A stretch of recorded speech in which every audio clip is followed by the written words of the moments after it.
श्री गणेशाय नमः। श्री सरस्वत्यै नमः। श्री गुरुचरणकमलेभ्यो नमः। श्री वेदपुरुषाय नमः। अथ केनोपनिषत्। यो ब्राह्मणं विदधाति पूर्वं यो वै वेदांस प्रणोति तस्मै तमहं देवम् आत्मबुद्धिप्रकाशं मुमुक्षुर्वै शरणमहं प्रपद्ये। ॐ असतो मा सद्गमयः तमसो मा ज्योतिर्गमयः मृत्युर्मा अमृतं गमयः। ॐ शान्तिः शान्तिः शान्तिः।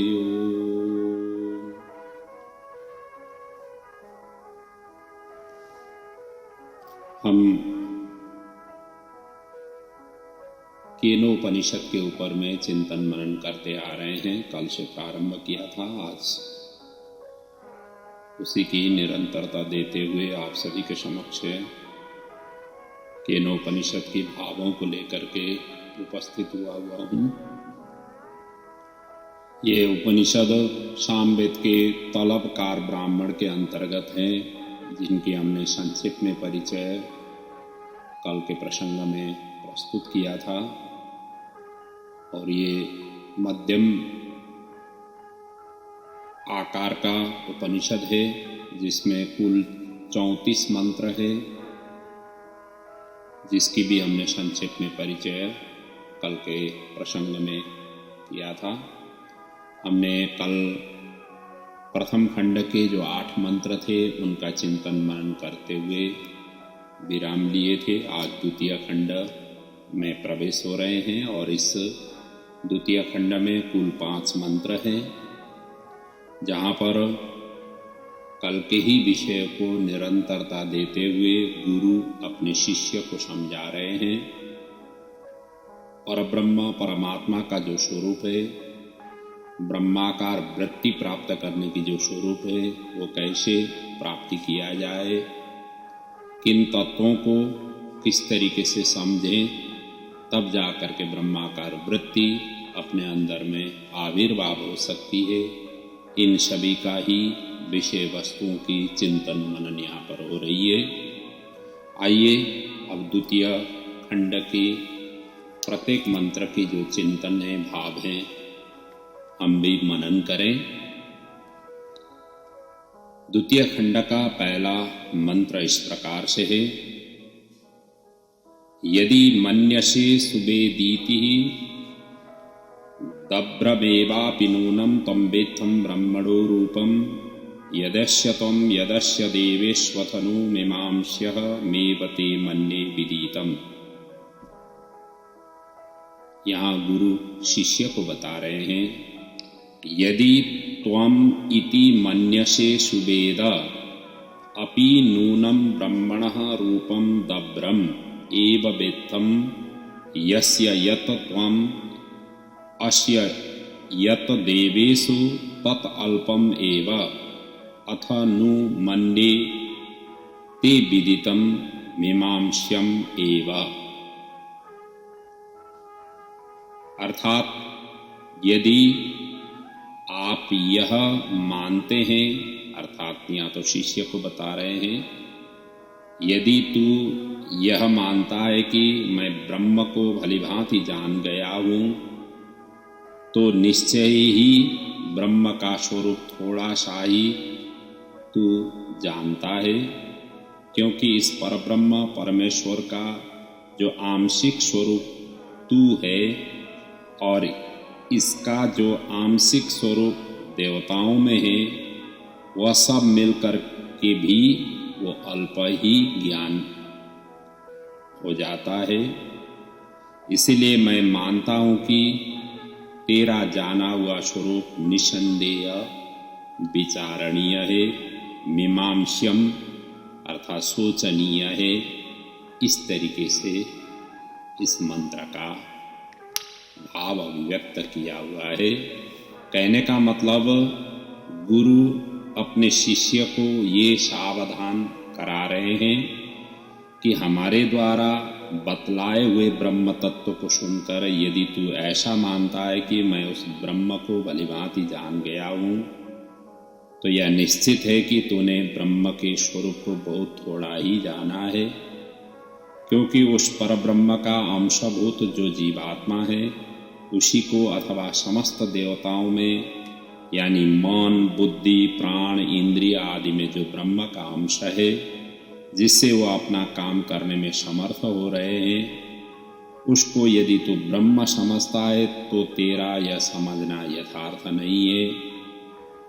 ब्रह्म इतने में ही सीमित नहीं है। कहने का मतलब ब्रह्म का जो स्वरूप है वो अनंत है, असीमित है, और ये जो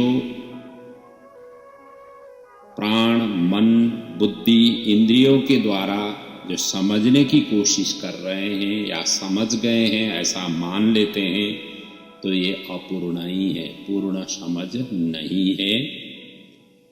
ब्रह्म इतना ही नहीं है, इस जीवात्मा को और समस्त विश्व ब्रह्मांड में व्याप्त जो ब्रह्म की शक्ति है उस सब को मिलाकर भी देखा जाए तो वो ब्रह्म का एक ही अंश ही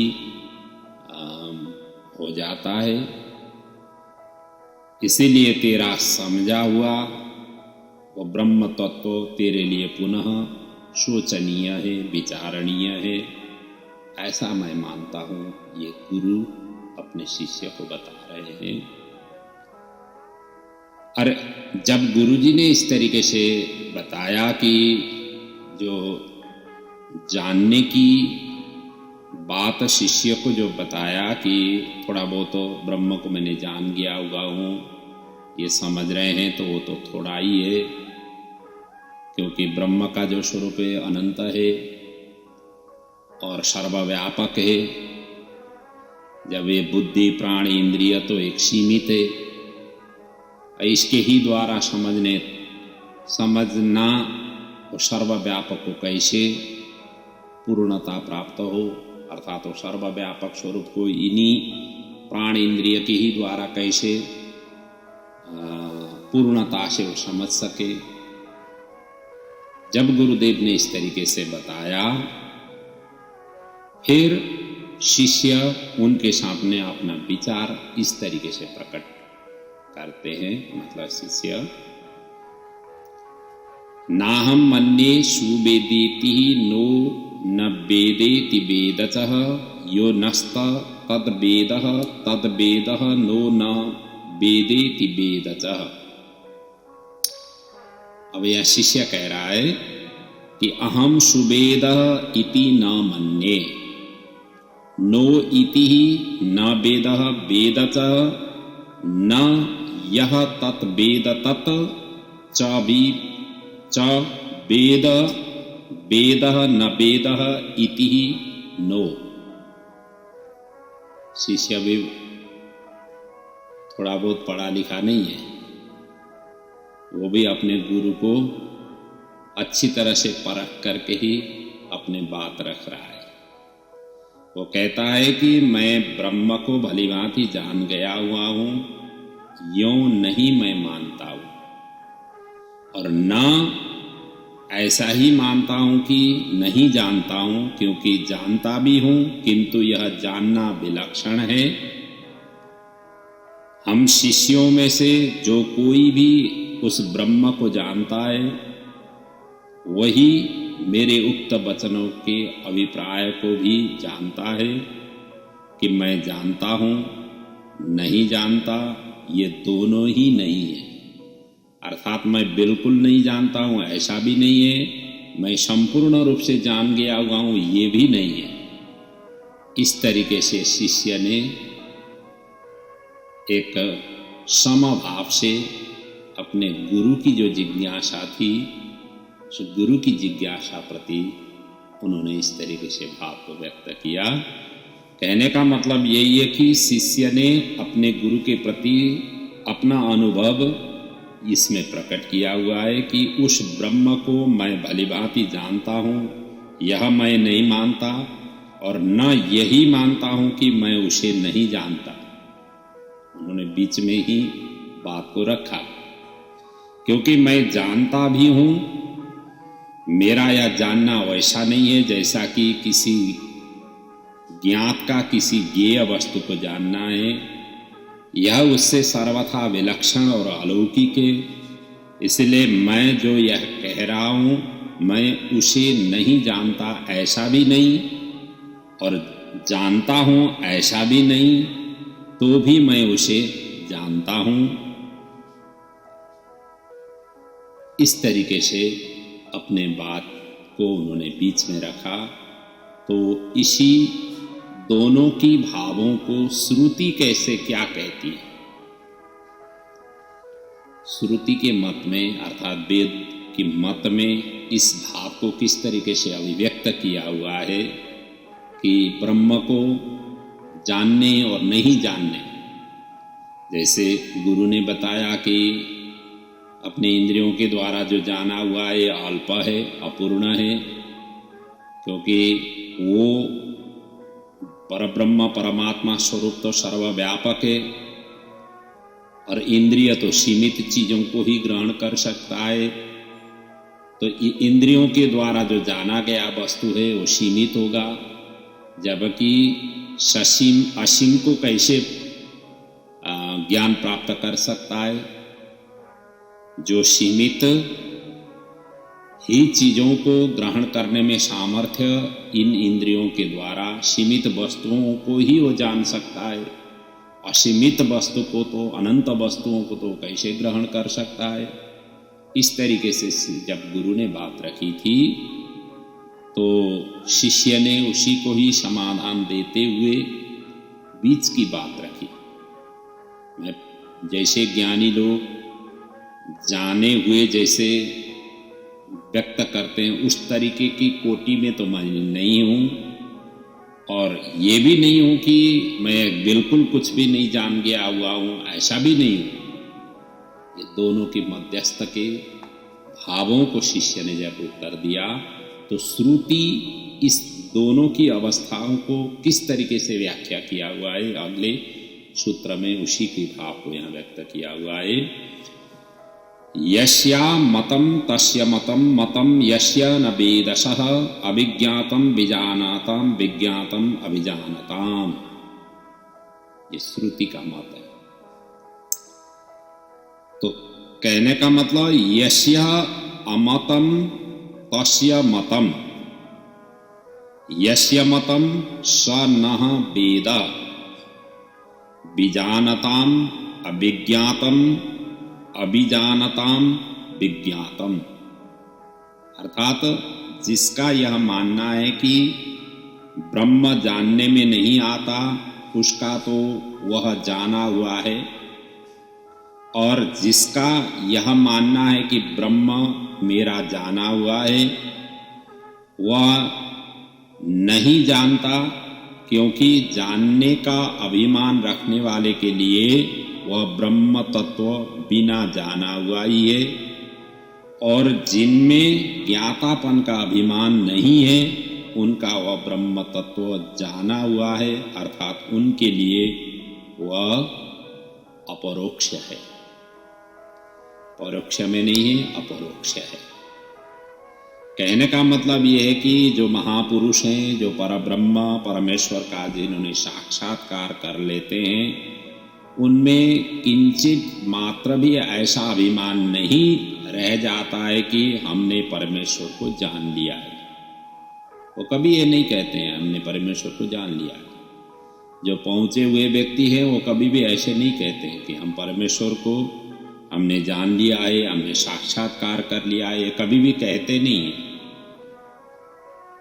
और वो परमात्मा के अनंत असीम महिमा महारणम में निमग्न हुए ही हमेशा हमेशा समझते हैं। हम प्रभु परमात्मा के ही सृष्टि में ही हम सने हुए हैं, उसी में ही हम ओतप्रोत हैं, उसी से ही हम निरंतर अंग संग में रहे हुए हैं। इस तरीके की आचरण और व्यवहार ऐसे महापुरुष करते हैं, और परमात्मा स्वयं ही अपने को जानते हैं, इस भावना से वो विचरण करते हैं। और दूसरा कोई भी ऐसा नहीं है कि जो उनका पार पा सके। इसीलिए जो यह मानता है कि मैंने ब्रह्म को जान लिया है, मैं ज्ञानी हूँ, परमेश्वर मेरे ज्ञेय है, वस्तुतः वो ब्रह्म तक पहुँच ही नहीं सके हुए हैं, वहाँ तक वो पहुँच ही नहीं पाए हुए हैं। इसी प्रकार से जानने वाले के लिए परमात्मा सदा अज्ञात है, और जब तक जानने का अभिमान रहता है, ये भी बात है, जब तक जानने का अभिमान रहता है तब तक वो परमेश्वर का साक्षात्कार नहीं होता है, नहीं होता है, नहीं होता है।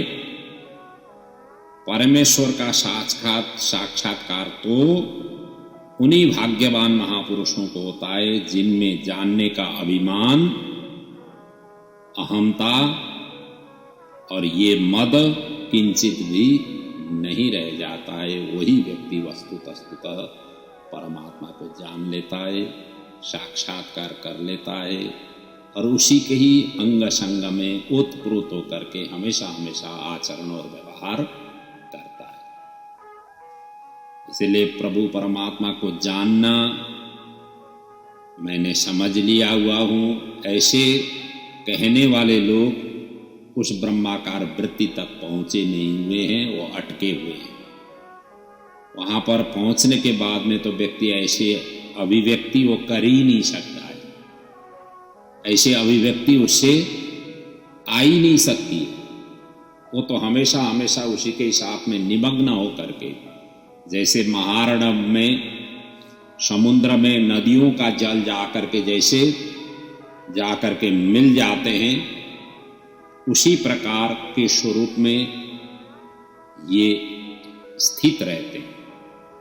वहाँ पर मैं अमुक नदी हूँ और यहाँ पर हूँ, इस तरीके से जैसे छूट अलग नहीं किया जा सकता है। जैसे समुद्र में एक बार जल पहुँच गया तो समुद्र में मिलने से पहले जिस जिस नाम से वो नदियों की मतलब जल जिस जिस नामों से वो नदियों का संज्ञा थी, तो जैसे समुद्र में पहुंचने के पश्चात वो नदियां जैसे उनकी नाम मिट जाती है वहां जा करके, उसी प्रकार जब परमात्मा की जिन्होंने साक्षात्कार की कर लिया हुआ है, ऐसे महापुरुष, ऐसे ज्ञानी, ऐसे व्यक्ति कभी भी मैं प्रभु को जान लिया हुआ हूँ इस तरीके के भाव न तो व्यक्त करते हैं, न आचरण में ही ऐसे दिखाते हैं, न ऐसे प्रस्तुति करते हैं। वो तो हमेशा हमेशा जैसे महासमुद्र में सभी नदियों की जो जल जिस तरीके से मिला हुआ है, उसी प्रकार से परब्रह्म परमात्मा की जो सृष्टि व्यापकता है, ये व्यापक सृष्टि के अंतर्गत वो ओतप्रोत हो करके वो आचरण और व्यवहार करते हैं। यही बात श्रुति ने समाधान के रूप में व्यक्त किया हुआ है। अब अगले सूत्र में कहते हैं, प्रतिबोध विदितम मतम अमृतत्वम ही बिंदते है, आत्मना बिंदते वीर्यम विद्या बिंदते मृतम। अब इसमें कहा गया है कि प्रतिबोध विदितम मतम ही अमृतत्वम बिंदते, आत्मना वीर्यम बिंदते विद्या अमृतम बिंदते। अर्थात प्रतिबोध विदितम अर्थात उपर्युक्त प्रतिबोध अर्थात संकेत, प्रतिबोध कहते हैं संकेत को, से उत्पन्न ज्ञान ही वास्तविक ज्ञान है, क्योंकि इससे अमृत स्वरूप परमात्मा को मनुष्य प्राप्त करता है। अंतर्यामी परमात्मा से परमात्मा की जानने की शक्ति ज्ञान प्राप्त करता है, और उस विद्या ज्ञान से अमृत रूप परब्रह्म पुरुषोत्तम को प्राप्त होता है। अर्थात परमात्मा के जिस स्वरूप का लक्ष्य कराया गया था, उसको भली भांति समझ लेना ही वास्तविक ज्ञान है। जो सर्वव्यापक रूप से जिस तरीके से समझाया गया है उसी तरीके से ही आचरण और व्यवहार करना ही वास्तविक स्वरूप से वास्तव में वही ज्ञान है और इसी ज्ञान से परमात्मा की प्राप्ति होती है। परमात्मा का ज्ञान कराने की यह जो ज्ञान रूपा शक्ति है यह मनुष्य को अंतर्यामी परमात्मा से ही मिलती है। मंत्र में विद्या से अमृत रूप पर ब्रह्म की प्राप्ति होती है। इसीलिए कहा गया है कि जिससे मनुष्यों में परब्रह्म पुरुषोत्तम के यथार्थ स्वरूप को जानने के लिए रुचि और उत्साह की वृद्धि हो, क्योंकि ये सभी चीज जो ज्ञान है ये ज्ञान से जो विद्या है, जो अनेक शास्त्रों को अध्ययन, अनुशीलन, अनुगमन, चिंतन, मनन, श्रवण आदि हम करते हैं, इससे क्या होगा कि परमात्मा के प्रति रुचि उत्पन्न हो जाती है। क्योंकि व्यक्ति को एकाएक परमात्मा की साक्षात्कार नहीं हो पाता है, उसको पहले तो रुचि उत्पन्न होना चाहिए, जिज्ञासु होना चाहिए, अर्थार्थी होना चाहिए। आर्तो जिज्ञासु अर्थार्थी और ज्ञानी, ये चार प्रकार के व्यक्ति ही परमात्मा को साक्षात्कार कर सकते हैं। इसीलिए पहले तो ज्ञान प्राप्ति के लिए अपने आप में एक उत्सुकता होना चाहिए। क्या है? हमारे पूर्वीय पाश्चात्य दर्शन में जिस तरीके से प्रभु परमात्मा के लिए वर्णन किया हुआ है, उनकी पहले तो अनुशीलन, अनुगमन करने की पहले रुचि अंदर से उत्पन्न होनी चाहिए और उसके पश्चात उनके अन्वेषण में लगना चाहिए, खोज करना चाहिए। क्या है सृष्टि, क्या है संसार, क्या है, हम कौन हैं, कहाँ से आए हैं, आदि इत्यादि प्रश्नों की उत्तर की तलाश में हमें निकलना चाहिए। जब इस तरीके से जिज्ञासु होकर के उस ज्ञान के लिए अर्थार्थी अर्थात उस ज्ञान की अर्थों को समझने के लिए जब हम लालायित होकर के आगे बढ़ जाते हैं, तभी जाकर के हम उस प्रभु परमात्मा की सर्वव्यापकता की हम अनुभव करने लग जाते हैं। और जब ये स्थिति आ जाती है, वही व्यक्ति को ही ज्ञानी कहा हुआ है और वही ज्ञान को ही विद्या कहा हुआ है, और जिस विद्या से हमें अमृत की ओर ले जाता है, अमृत तत्व की प्राप्ति कराता है। इस प्रकार की भाव ये चौथे सूत्र में वर्णन किया। अब ये पांचवां सूत्र जो द्वितीय खंड का अंतिम सूत्र है, इसमें ब्रह्म तत्व की इसी जन्म में जान लेना चाहिए, ये भाव व्यक्त करते हुए उपसंहार किया हुआ है। मंत्र इस प्रकार से है, इह चेद वेदी दथः सत्यमस्ति न चेदी हा वेदिन महति विनष्टि भूतेषु भूतेषु विचिन्त्य धीरः प्रेत्यास्म लोकान् अमृता भवन्ति। चेत इह अवेदित अथः सत्यम चेत इह न अवेदित महति विनष्टि धीरः भूतेषु भूतेषु विचिन्त्यः अस्मात् लोकात् प्रेत्यः अमृतः भवन्ति।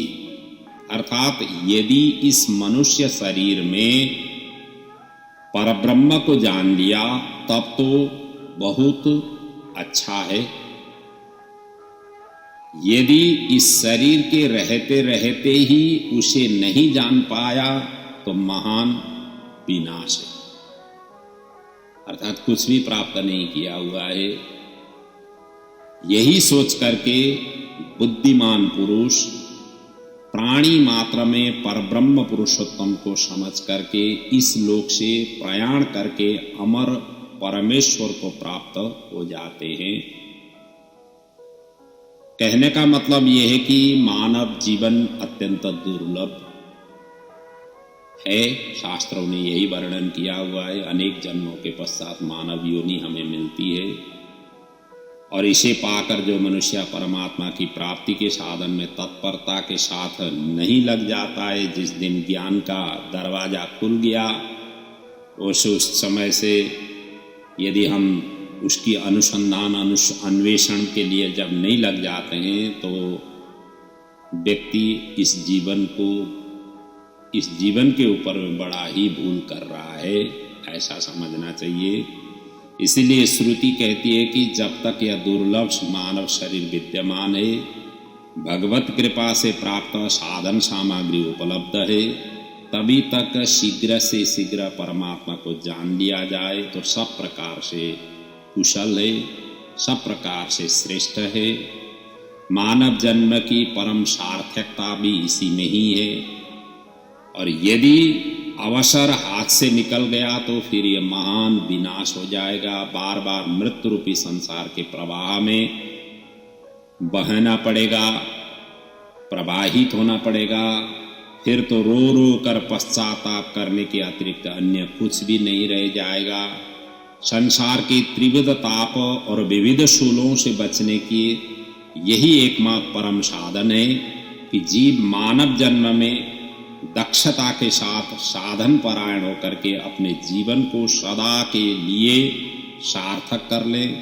मनुष्य जन्म के सिवा जितने और अन्य योनियां जो वर्णन की गई है और देखने सुनने में हमें अनुभव करने में हमें मिलती है, ये सभी केवल कर्मों का फल भोगने के लिए ही मिलती है। अन्य योनि कर्मों का फल भोगने के लिए ही हम अन्य योनि मिलती है। जैसे कर्म का फल भोग पूर्ण हो जाता है, उस योनि से छूट करके फिर अन्य योनियों में यदि कर्म का फल अवशेष रह गया है तो उसमें जाना पड़ता है। इसलिए अन्यानि सम्यांति नवानि देहि, गीता ने इसी भाव को अन्य अन्य देहों में इस आत्मा को भटकते रहना पड़ता है। जब तक अपना कर्म का फल पूर्ण नहीं हो तब तक इस तरीके से भटकते रहना पड़ता है। इसलिए जीव परमात्मा को प्राप्त करने का कोई साधन अन्य योनियों में कर नहीं सकता है। इसलिए हमें जो ज्ञान मिला हुआ है मनुष्य योनि के अंदर में, जो हमने पढ़ करके अपने व्यवहार से, आचरण से, अपने माता पिता से, गुरुजनों से, आचार्य आदियों से हमने जो ज्ञान प्राप्त किया हुआ है और प्रभु परमात्मा का जो स्वरूप हमें जब मालूम पड़ गया है, उसकी अन्वेषण, अनुगमन, अनुशीलन के लिए हमें तत्पर होकर के लगना चाहिए। और इस तरीके से करने से प्राणी परमात्मा का साक्षात्कार करते हुए सदा के लिए जन्म मृत्यु के चक्र से छूट करके अमर हो जाते हैं। और यही मानव जीवन का परम लक्ष्य समझ करके इसमें साधना रत होना चाहिए। यही हमारी वेदांत दर्शन शिक्षा और प्रेरणा हमें प्रदान करती है। और इसको हमें जिस दिन हमें ज्ञान प्राप्त हुआ है, जिस दिन हमें ये समझ आ गया है कि संसार सभी मिथ्या है, ब्रह्म तत्व ही सत्य है, जगत मिथ्या है, जिस दिन हमें ये मालूम पड़ गया तो उस ब्रह्म की साधना में, उस ब्रह्म की प्राप्ति में, उस ब्रह्म की अनुभव में हमें अपने जीवन को आगे न्यौछावर करते हुए अपने दैनिक कार्यों में लगना चाहिए।